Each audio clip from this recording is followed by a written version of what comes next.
அனைவருக்கும் வணக்கம். பாரம்பரிய திருவள்ளுவர் குல வம்சம் பிரசன்ன ஜோதிடர் சுபமாரிமுத்து திருப்பூர்லேருந்து இந்த பதிவு உங்களுக்காக. தர்மாதிபதி நட்சத்திரம்னா என்ன, தர்ம நட்சத்திரம்னா என்ன? எல்லாமே கர்ம நட்சத்திரம் இருக்குது. தர்ம நட்சத்திரம்னா என்ன, கர்ம தர்மாதிபதி நட்சத்திரம்னா என்ன, அதைத்தான் இன்றைக்கி இந்த பதிவில் பார்க்க போகிறோம். அப்போது தர்ம நட்சத்திரம்ங்கிறது ஒன்று இருக்குது, கர்ம தர்மாதிபதி நட்சத்திரம்னு ஒன்று இருக்குது. கர்ம வினையை தீர்க்கறதுக்கு தர்மாதிபதி நட்சத்திரமா அப்படின்னா பாருங்கள். இந்த நட்சத்திரங்கள்லாம் பிறவி எடுத்திருந்தீங்கன்னா ஏதாவது ஒரு கோயில் கட்டி கும்பாபிஷேகம் பண்ணி வச்சுட்டு போங்க இந்த பூமியில். இல்லைன்னா கடைசிக்கு ஒரு சிலையாவது வாங்கி கோயிலில் கொடுத்துட்டு போங்க. அதை ஆண்டாண்டு காலமாக கும்பிடுவாங்க. அந்த புண்ணியம் உங்கள் வம்சத்துக்கு சேரும். அது என்ன கர்ம தர்மாதிபதி நட்சத்திரம்? அதாவது தர்ம நட்சத்திரம்னா என்ன அப்படின்னா, காலச்சக்கரத்துக்கு 9 தர்மம். இந்த தர்மத்துக்குள்ளே என்னென்ன நட்சத்திரம் இருக்குதுன்னா, பூராட நட்சத்திரம் இருக்குது, மூல நட்சத்திரம் இருக்குது, உத்திராட நட்சத்திரம் இருக்குது. இது தர்ம நட்சத்திரம். தர்ம இடம் எதுன்னு கேட்டிங்கன்னா 9. பூராடம், உத்திராடம், மூலம். மூலம், பூராடம், உத்திராடம், இந்த 3 நட்சத்திரமும் தர்ம நட்சத்திரம். இது கர்ம நட்சத்திரம்ங்கிறது என்ன அப்படின்னு கேட்டிங்கன்னா, கர்மா வீட்டுக்குள்ளே உத்திராடம், திருவோணம், அவிட்டம், இந்த 6 நட்சத்திரமே கர்ம தர்மாதிபதி நட்சத்திரமும் கர்ம நட்சத்திரமும் தர்ம நட்சத்திரமும் கலந்து உள்ளுக்குள்ளே இருக்கும்.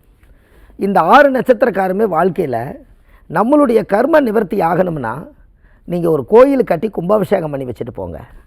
அந்த கோயில் வளர்ந்தாப்பில் உங்களுடைய குடி வளரும். ஒரு கோயில் வளர்ந்தாப்பில் குடும்பம் வளருமா? புண்ணியம் செய்வதற்கே புண்ணியம் செய்திருக்க வேண்டும். கரெக்டு தானே?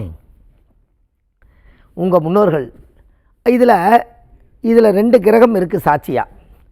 கர்ம தர்மாதிபதி நட்சத்திரம், தர்ம நட்சத்திரத்துக்கு கிரகம் குரு, கர்ம நட்சத்திரத்துக்கு கிரகம் சனி. அதை கர்மாதிபதி வீடு, இது தர்மாதிபதி வீடு. இப்போ உங்களுக்கு புரியுது? காலச்சக்கரத்துக்கு மேசம் 1 2 3 4 5 6 7 8 9. மேசம், ரிஷபம், மிதுனம், கடகம், சிம்மம், கன்னி, துலா, விருச்சிகம், தனுசு. தனுசு என்பது குருவோட வீடு. அது 9 தர்மம். தர்ம வீடு அதுதான். கர்ம வீடு 10, அது சனியோட வீடு ப்ளஸ் மகரம். அப்போ தர்ம வீடும் கர்ம வீடும் 2 வீட்டுக்குள் 6 நட்சத்திரங்கள் புதைக்கப்பட்டுள்ளது. அந்த நட்சத்திரக்காரர்கள் என்றைக்குமே இந்த உலகத்தில் உங்களுடைய புண்ணியத்தை எல்லாம் நிறைய எடுத்துக்கொண்டு பாவத்தை எல்லாம் கழித்து விட்டு தர்ம கர்மாதிபதி யோகத்தோடு வாழுங்கன்னு சொல்லியிருக்குது. அப்படி தர்ம கர்மாதிபதி யோகம்னா உங்களுக்கு ஒன்று தெரியுமா? இன்னும் சொல்லப்போனால் புனர்பூசம், விசாகம், பூரட்டாதி அது குருவுடைய நட்சத்திரம். பூசம், அனுசம், உத்திரட்டாதி இது சனியுடைய நட்சத்திரம். இந்த குருவும் சனியும் பரிவர்த்தனை இருந்தாலும் சரி, குருவும் சனியும் சேர்க்கை இருந்தாலும் சரி, குருவும் சனியும் பார்வை இருந்தாலும் சரி, குருவும் சனியும் ஒரே வீட்டில் இருந்தாலும் சரி, அது தர்ம கர்மாதிபதி யோகமே. அந்த ஜாதகர் ஒரு நாள் அவர் நல்லா வாழ்ந்தாகணும்.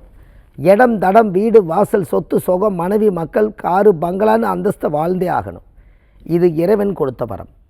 இறைவன் கொடுக்க நினைப்பதை மனிதன் தடுக்க முடியாது. எப்படி? இப்போ உங்கள் ஜாதகத்தை எடுங்க, ராசி கட்டத்தை பெரட்டுங்க. அதில் குருவும் சனியும் பார்வை சேர்க்கை இருக்கான்னு பாருங்கள். ஒரு நாள் உங்கள் ஜாதகத்தில் எழுதி வைங்க, நான் வாழ்க்கையில் முன்னேறப்படுவேன், நான் முன்னேறிய தீர்வேன் எழுதி வைங்க. ஜம்முன்னு இல்லைங்க. என்னைக்கு இருந்தாலும் ஒரு நாள் அந்த கிரகம் அதோட வேலை செய்தே தீரும். என்ன காலம் வர வரைக்கும் பொறுமையாக இருக்கணும். ராமர் டைம் சரியில்லை, 14 வருஷம் காட்டுக்குள்ளே பொறுமையாக இருந்து அதுக்கப்புறம் தான் அவருக்கு பட்டாபிஷேகம். அப்போ தெய்வங்களுக்கே இவ்வளோ சோதனை இருக்கும்போது மனிதர்களுக்கு இருக்காதா என்ன? அதனால் பொறுமை தான் அவசியம். உங்களுக்கு ஒன்று தெரியுமா? 120 வருஷம் ஒரு மனிதனுக்கு ஆயுள். 60 வருஷம் முற்காலம், 60 வருஷம் தான் பிற்காலம். நாம் 60 வயசுக்குள்ளேயே நாமளே முடிவு பண்ணிட்டோம். முடியெல்லாம் நிறச்சி 60 வயசுக்குள்ளே ரிட்டையர்டெல்லாம் ஆகி தனக்கு தானே நம்ம தாழ்த்தி கொண்டு நம்ம 60 வயசு ஆகிட்டோம், நம்ம கிழவன் ஆகிட்டோம், கிழவி ஆகிட்டோம்னு சொல்லி நம்மளுக்குள்ளேயே ஒரு வட்டத்தை போட்டுக்கிட்டு வயசாகிருச்சு கொஞ்சம் பிடிச்சிக்கப்பா, நான் தூக்கி விடு, நான் மேலே நிற்கிறேன் கீழே நிற்கிறேன்னு இதுவெல்லாம் இல்லை.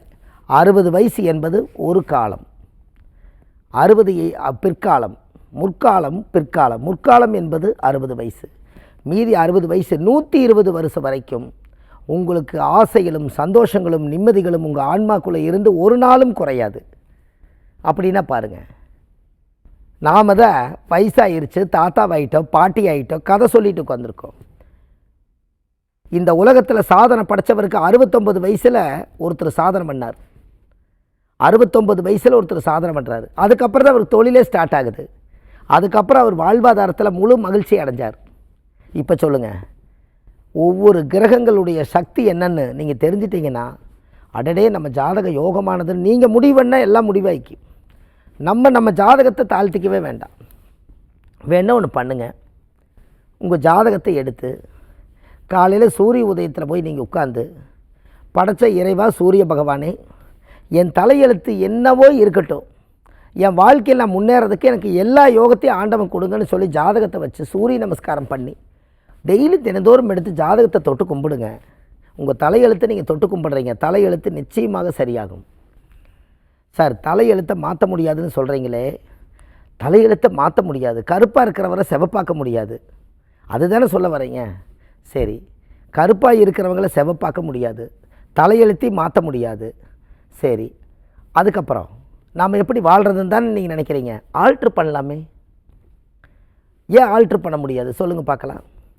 ஒரு கார் போகுது, முன்னாடி வீல் பஞ்சர் ஆகிருச்சு. பஞ்சர் ஆனதோவே போய் நம்ம போகாமல் அந்த முன்னாடி இருக்கிற வீலை கழட்டிட்டு ஸ்டெப்படி எடுத்து முன்னாடி போட்டு அதை ஆல்ட்ரு பண்ணி அந்த வண்டி ரன்னிங்கில் தான் நிற்குது. அதுபோல் எல்லா ஜாதகத்துக்குமே கர்மான்னு ஒன்று இருந்தால் கண்டுபிடிச்சி அதை நிவர்த்தி செஞ்சு புண்ணியங்களை நிறையா பண்ணி, அன்னதானங்கள் பண்ணி, தர்ம தானங்கள் பண்ணி, யோகங்களை எல்லாம் பலப்படுத்தி, நிறையா பேர்கிட்ட ஆசீர்வாதம் வாங்கி, அந்த பாவத்தை கொஞ்சம் கழித்து புண்ணியத்தை கொஞ்சம் ஸ்டெப்பு மேலே ஏற்றி ஆல்ட்ரு பண்ணலாமே.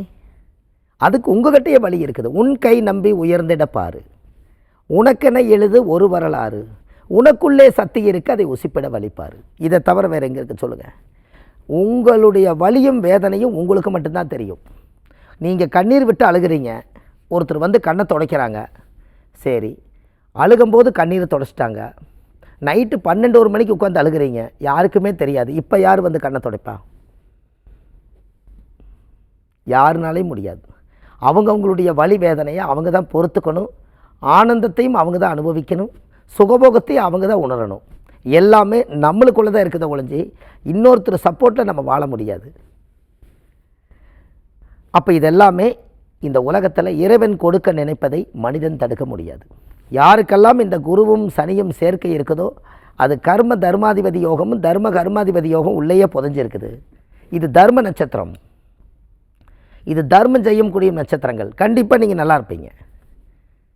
வாழ்க்கையில் நீங்கள் ஒரு முறை நீங்கள் அன்னதானம் மாதம் மாதம் நீங்கள் சாப்பாடு போடுங்க. அன்னை தானம் உங்களுக்கு ஒன்று தெரியுமா? அன்னதானத்துக்கு முன்னாடி ஒரு வார்த்தை இருக்குது, என்ன தெரியுமா? அன்னதானம் அன்னதானங்கிறீங்களே, அன்னை ஒன்று தானம் பண்ணுச்சு, என்னன்னு தெரியுமா? நாம் குழந்தையாக இருக்கும்போது அன்னைனா தாய், தாய்ப்பால் தானம் பண்ணுச்சு, அதான் அன்னை தானம். அப்புறம்தான் அன்னதானம்னு பேர் வந்துச்சு. சொல்லுங்கள், இது எல்லாமே இவ்வளவு விஷயங்களும் காது குளிர கேட்குறதுக்கும் கூட ஒரு விஞ்ஞானத்தை பொருத்தி வச்சு அதை சொல்கிறக்கு ஒரு ஜோசியர் வேணும். அப்போ இதெல்லாமே மக்களுக்கு தானே போய் சேருது. சேரட்டும், அது சேர்ந்தாவது ஒவ்வொருத்தரும் ஒவ்வொருடைய மாற்றங்கள் இருக்கிறவங்க கொஞ்சம் சரியாகிக்குவாங்களே. இது எல்லாமே இந்த ஆதிகால பரிகார புத்தகத்தில் கொடுத்துருக்கேன், A4 சைஸு. இந்த புத்தகமே 1736 பரிகாரங்கள் கொண்ட மிகப்பெரிய புத்தகம். இந்த புத்தகம் ஆன்லைன்லேயே கிடைக்கிது. கீழே போயிட்டு இருக்க நம்பர் கால் பண்ணினா 2 நாள் உங்கள் கையில் கிடச்சிரும். இது இல்லாமல் நம்ம ஜோதிடம், சாஸ்திரம், சம்பிரதாயம், பிரசன்னம் எல்லாமே ஜோதிடம் பார்க்குறோம்.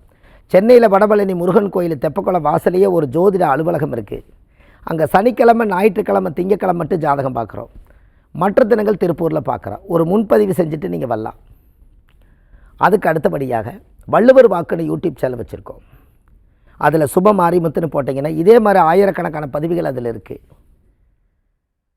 இது இல்லாமல் நம்ம காசி, ராமேஸ்வரம் புண்ணிய ஸ்தலங்களுக்கு நிறைய அழைச்சிட்டு போகிறோம்.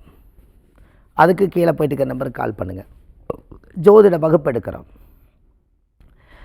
நிறைய பேர் படித்து இந்த ஆதிகால பரிகாரங்களை நிறைய பேர் படிக்கிறாங்க, ஆதிகால ஜோதிடங்கள் படிக்கிறாங்க. இது எல்லாமே இந்த ஆதிகால ஜோதிடத்தை நிறைய சொல்லி கொடுத்துட்ருக்கோம். இது முன்னோர்கள் வழியில் வந்தது தான். இது எல்லாமே மக்கள் நல்லா இருக்கணும் என்று சொல்லி எல்லாமே கீழே போயிட்டு இருக்க நம்பருக்கு முழு விவரம் கிடைக்க கால் பண்ணுங்கள். நவக்கைலாயம்னு சொல்லி இந்த தமிழ்நாட்டுக்குள்ளே ஒரு இடத்துல இருக்குது. அதை மக்களுக்கு அழைச்சிட்டு போய் யாருக்கெல்லாம் முன்னோர்களுடைய சாபங்கள் பிரேத தோஷங்களுக்கு தான் அத்தனை பேருக்கும் கைலாயத்தை கூட்டிகிட்டு போய் நவ கைலாயத்தை கூட்டிகிட்டு போய் 9 மோட்ச தெய்வ விளக்கேற்றி 9 கோயிலில் சாமி கும்பிட்டு கொண்டு வந்து அழைச்சி கொண்டு வந்து விடுறோம். அதுக்கு கீழே போயிட்டு இருக்க நம்பருக்கு கால் பண்ணுங்கள். நல்லதே நடக்கும் என்று சொல்லி பாரம்பரிய திருவள்ளுவர் குலவம்சம் பிரசன்ன ஜோதிடர் சுபமாரிமுத்து. வாழ்வது ஒரு முறை, வாழ்த்தட்டும் தலைமுறை. நன்றி, வணக்கம்.